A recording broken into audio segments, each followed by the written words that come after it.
ಇನ್ನು ಒಬ್ಬ ಸಾಮಾನ್ಯ ವ್ಯಕ್ತಿಗೆ ಬಹಳ ಮುಖ್ಯವಾಗಿರುವಂತದ್ದು ಅಂತಂದ್ರೆ ಅವನ ಆರೋಗ್ಯ. ಮಧ್ಯಮ ವರ್ಗದವರು ಸರ್ಕಾರದಿಂದ ಕೇಳೋದಿಷ್ಟೇನೆ, ನೀವು ನಮಗೆ ಒಳ್ಳೆ ಆರೋಗ್ಯ, ಒಳ್ಳೆ ಶಿಕ್ಷಣಕ್ಕೆ ಬೇಕಾಗುವಂತ ಸಹಾಯ ಮಾಡಿ ಅಂತ. ಶಿಕ್ಷಣಕ್ಕೆ ಬೇಕಾಗುವಂತ ಆಲ್ಮೋಸ್ಟ್ ಅಷ್ಟು ಉಪಕರಣಗಳು, book, pen, paper, notebook, eraser, geometry box, map, globe, ಮಕ್ಕಳಿಗೆ ಶಾಲಾ ಶಿಕ್ಷಣಕ್ಕೆ ಬೇಕಾಗುವಂತಹ ಲ್ಯಾಬ್ ಮೆಟೀರಿಯಲ್ಸ್, ಇದೆಲ್ಲವನ್ನೂ ಝೀರೋ ಮಾಡಿ. ಇದು ಶಿಕ್ಷಣದ ಜೊತೆಗೆ ಆರೋಗ್ಯವೂ ಚೆನ್ನಾಗಿರಬೇಕು ಅಂತ ಹೇಳಿ ಲೈಫ್ ಇನ್ಶೂರೆನ್ಸ್ ಮತ್ತೆ ಮೆಡಿಕಲ್ ಇನ್ಶೂರೆನ್ಸ್ ಬಹಳ ದಿನಗಳ ಬೇಡಿಕೆ ಇತ್ತು. ಇದನ್ನ ಮಾನ್ಯ ಪ್ರಧಾನಮಂತ್ರಿಗಳು 0% ಮಾಡಿದ್ದಾರೆ. ಇವತ್ತು ನಂದೇ ಕೇಸಲ್ಲಿ ನಾನು ಇವತ್ತು ಕ್ಯಾಲ್ಕುಲೇಟ್ ಮಾಡ್ತಾ ಇದ್ದೆ, ಪ್ರತಿ ವರ್ಷ ಮೆಡಿಕಲ್ ಇನ್ಶೂರೆನ್ಸ್ ನ ಟ್ಯಾಕ್ಸ್ ಸುಮಾರು 27-28 ಸಾವಿರ ಆಗ್ತಾ ಇತ್ತು.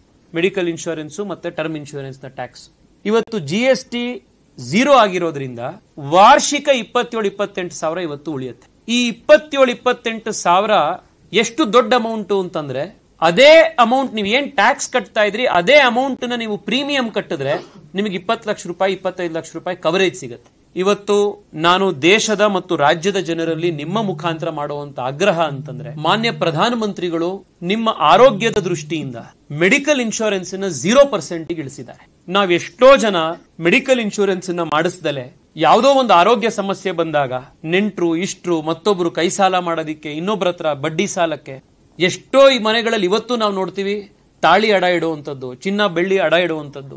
ಒಂದೇ ಒಂದ್ ಸತಿ ಸಮಸ್ಯೆ ಆಯ್ತು, ಆರೋಗ್ಯದ ಸಮಸ್ಯೆ ಅಂತಂದ್ರೆ ಇಡೀ ಕುಟುಂಬ ರಸ್ತೆಗೆ ಬರುವಂತದ್ದು ನಾವು ನೋಡಿದೀವಿ. ಇವತ್ತು GST ಮಾನ್ಯ ಪ್ರಧಾನಮಂತ್ರಿಗಳು 0 ಮಾಡಿದ್ದಾರೆ. ದಯವಿಟ್ಟು ತಾವು ಮೆಡಿಕಲ್ ಇನ್ಶೂರೆನ್ಸ್ ಅನ್ನ ಮಾಡಿಸಿ. ವರ್ಷಕ್ಕೆ ನೀವು 10,000 ರೂಪಾಯಿ ಕೊಟ್ಟು ಪ್ರೈವೇಟ್ ನಲ್ಲಿ ಮಾಡಿಸ್ತೀರಿ ಅಂತಂದ್ರೆ ವರ್ಷಕ್ಕೆ 10,000 ರೂಪಾಯಿ ಕೊಟ್ಟರು ಕೂಡ ನಿಮಗೆ ಲಕ್ಷಾಂತರ ರೂಪಾಯಿ ಕವರೇಜ್ ಇರುವಂತಹ ಮೆಡಿಕಲ್ ಇನ್ಶೂರೆನ್ಸ್ ಸಿಗುತ್ತೆ. ದಯವಿಟ್ಟು ಇದನ್ನ ಮಾಡಿಸಿ ಅನ್ನುವಂಥ ಮನವಿಯನ್ನ ಜನರಿಗೆ, ಸಾರ್ವಜನಿಕರಿಗೆ ನಿಮ್ಮ ಮುಖಾಂತರ ಮಾಡ್ತಾ ಇದ್ದೀನಿ.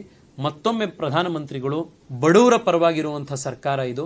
ಲೈಫ್ ಇನ್ಶೂರೆನ್ಸ್ ಮತ್ತೆ ಮೆಡಿಕಲ್ ಇನ್ಶೂರೆನ್ಸ್ ಅದರ ಪ್ರಾಮುಖ್ಯತೆ, ಅದರ ಉಪಯೋಗ, ಲಾಭ ಪಡ್ಕೊಂಡಿರೋರಿಗೆ ಮಾತ್ರ ಗೊತ್ತಾಗುತ್ತೆ. ನಾನೇ ನಿಮಗೆ ನನ್ನ ವೈಯಕ್ತಿಕ ಮತ್ತೊಂದು ಉದಾಹರಣೆ ಹೇಳ್ತೀನಿ. ನಮ್ಮ ಆಫೀಸ್ ನಲ್ಲಿ ಕೋವಿಡ್ ಬರೋದಕ್ಕಿಂತ ಮುಂಚೆ ನಾವು ನಮ್ಮ ಕ್ಷೇತ್ರದ ಜನಕ್ಕೆ ಲೈಫ್ ಇನ್ಶೂರೆನ್ಸ್ ನ ಒಂದು ಅಭಿಯಾನ ಮಾಡಿದ್ವಿ.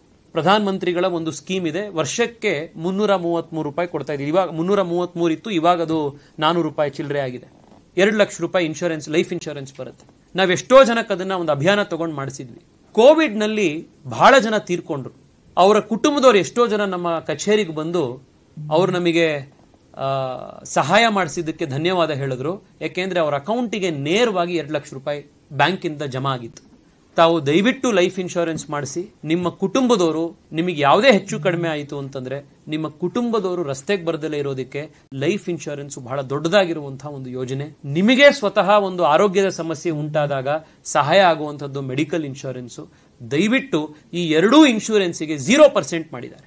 ಬಹುಶಃ ಪ್ರಪಂಚದಲ್ಲಿ ನೀವು ನೋಡಿದ್ರೆ 4-5 ದೇಶಗಳಲ್ಲಿ ಮಾತ್ರ ಲೈಫ್ ಇನ್ಶೂರೆನ್ಸ್ 0% ಇರುವಂತದ್ದು. ಭಾರತ ಇವತ್ತು 0% ಲೈಫ್ ಇನ್ಶೂರೆನ್ಸ್ ಇರುವಂತಹ ದೇಶ. ದಯವಿಟ್ಟು ತಾವು ಮಾಡಿಸಬೇಕು ಅನ್ನುವಂಥದ್ದು.